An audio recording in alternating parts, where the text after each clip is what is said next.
اچھا، روایات کے اندر جزام اور برس سے حفاظت، جزام یعنی لیپروسی، برس یہ بھی اسکن کی کنڈیشن ہے،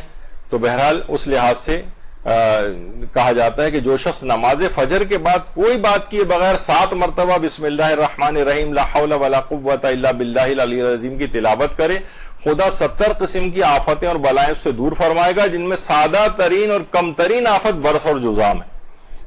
یہ بھی چھٹے امام کا ہی جملہ ہے کہ 70 قسم کے بلائیں اور جلد کے امراض اس دعا سے برطرف ہو جاتے ہیں جو 7 مرتبہ نماز فجر اور نماز مغرب کے بعد اس ذکر کو پڑھے، بسم اللہ الرحمن الرحیم لا حول ولا قوت الا باللہ العلی العظیم۔ تو درد کو دور کرنے کے لیے حوقلہ بہت مفید ہے، جسم میں کتنی جگہوں پہ ہمارے درد ہوتے ہیں،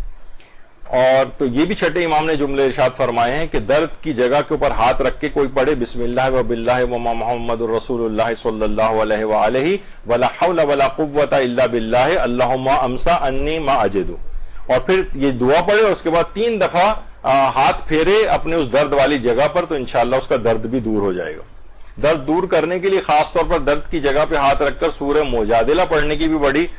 بہت مجرب عمل ہے، یعنی اگر آپ نے کوئی کسی شخص کو بہت شدید درد ہو رہا ہو کسی جگہ پر اور اس پہ ہاتھ رکھ کر وہ سورہ مجادلہ پڑھے، اور امام فرماتے ہیں 3 دفعہ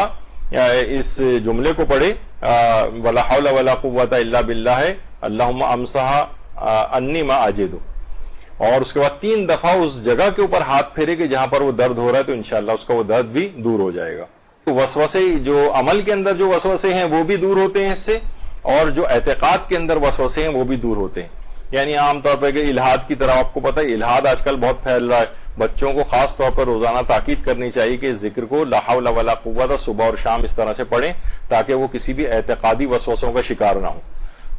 بہت سے لوگوں کو غصہ بہت زیادہ آتا ہے، ان کے لیے وہ خود محسوس کرتے ہیں مجھے غصہ آتا ہے، تو وہ حوقلہ کو کثرت کے ساتھ پڑھا کریں۔ دنیا اور آخرت کی تمام توفیقات اسے حاصل ہو جائیں گی اگر وہ کثرت کے ساتھ حوقلہ کا ذکر کرے گا۔ تقی بہجت بھی فرماتے تھے، جو کہ پیغمبر کی حدیث کے اندر بھی آیا ہے، اور جو پیغمبر کو 2 کلمات عطا ہوئے تھے، وہ فرماتے تھے کہ جب بھی مصائب اور شدت جو ہے کا انسان پڑ جائے تو افضل ذکر جو ہے جو مروی ہوا ہے وہ ہے لا حول ولا قوت الا باللہ العلی العظیم لا ملجا ولا منجا من اللہ الا الیہ۔ یہ 2 جملے جو ہے خاص طور پر پڑھے جو پیغمبر اکرم کو وہاں سے عطا ہوئے تھے، تھوڑے سے لفظی اختلاف کے ساتھ جو میں نے اس سے پہلے ذکر کیا۔ تو یہ 2 کلمات علی الخصوص جو ہیں یہ ہر قسم جو کثرت کے ساتھ مصائب اور شدائد پڑ جائیں تو ان 2 جملوں سے اس کو مدد لینی چاہیے۔ جو ہے وہ حکومت اور غیر حکومت کی طرف سے بہت رنج و غم اس کو پہنچتے ہیں، اور پریشانیاں اداروں والے جو ہے نا آ کر لوگوں کو پریشان کرتے ہیں، تو ان کے لیے بھی کہ لا حول ولا قوت الا باللہ العلی العظیم زیادہ کہو، چھٹے امام فرماتے ہیں، تاکہ رنج دور ہو، غم کافور ہو اور تم کو خوشی ملے۔ تو اس ذکر کو دیکھیے رنج و غم کے اس لحاظ سے علاج کے لیے بھی ہے، حتیٰ کہ فرشتے تک اس کلمے لا حول ولا قوت الا باللہ العلی العظیم سے مدد حاصل کرتے ہیں۔ کہا روایات وہ شخص بھی طویل عمر چاہتا ہو اسے چاہیے کہ وہ 1000 مرتبہ حوقلہ کو پڑھا کر روزانہ پڑھے، تو بہت ہی اچھا 10 تسبیحاں، تو آپ نے دیکھا کہ کتنے زیادہ، یعنی یہ تو ہر پریشانی کو محیط کر لیتا ہے، اور کسی بھی پریشانی کو حل کیے بغیر ذکر نہیں چھوڑتا ہے۔ جب بھی ہم نے اس کو شروع میں کہا تھا کہ مشکل کشا ذکر ہے، تو طولانی عمر کے لیے خاص طور پر جب اس کو پڑھا جائے تو 1000 دفعہ روزانہ پڑھا جائے، یعنی جب انسان گھر سے نکلتا ہے اور اس وقت وہ حوقلہ پڑھتا ہے لا حول ولا قوت الا باللہ العلی العظیم، اور روایت میں ہے اس کے بعد کہے وتوکلت علی اللہ، اس کے بعد گھر سے نکلے تو فرشتے اس کی حفاظت کے لیے ساتھ ساتھ چلتے ہیں، اور بحفاظت جب بھی اپنے کام کر کے بحفاظت اس کو گھر پہنچاتے ہیں۔ گویا ایک لحاظ سے فرشتے گارڈ کے فرائض انجام دیں گے، کوئی سنیچنگ نہیں ہوگی، کوئی ڈاکو ڈکیت پیچھے نہیں لگے گا، کوئی ایکسیڈنٹ نہیں ہوگا، کوئی پریشانی نہیں ہوگی، اور آپ بحفاظت گھر واپس آئیں گے۔ تو پہلے لا حول ولا قوت الا باللہ العلی العظیم، اس کے بعد کہیں وتوکلت علی اللہ، تو فرشتوں کی بھی محافظت ہوتی۔ کام اور بھی ایسے ہیں جن کے لیے 1000 کا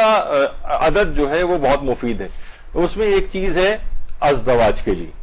شادی کا اگر کسی کو کوئی مسئلہ ہے تو 1000 دفعہ لا حول ولا قوت الا باللہ العلی العظیم پڑھے۔ شادی کسی کے یہاں اولاد نہیں ہو رہی ہو تو اس کے لیے 1000 دفعہ پڑھنے کی تاکید آئی،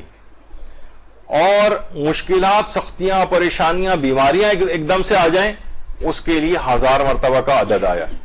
خاص طور پر الگ سے روایات کے اندر آنکھوں کے امراض کے لیے 1000 دفعہ پڑھنے کا تذکرہ ہے، آنکھوں کے امراض کے لیے، اور وسعت رزق کے لیے بھی 1000 دفعہ. تو یہ کچھ چیزیں ایسی ہیں جن کے لیے 1000 دفعہ کا ایک عدد آیا ہے. لیکن کچھ امور ایسے ہیں جیسے یہی شادی، اولاد، طولانی عمر چاہیے، وسعت رزق، آنکھوں کی بیماریاں اور سختیاں، مصیبتیں اور پریشانیاں، ان کے اندر 1000 دفعہ پڑھنے کی تاکید آئی ہے.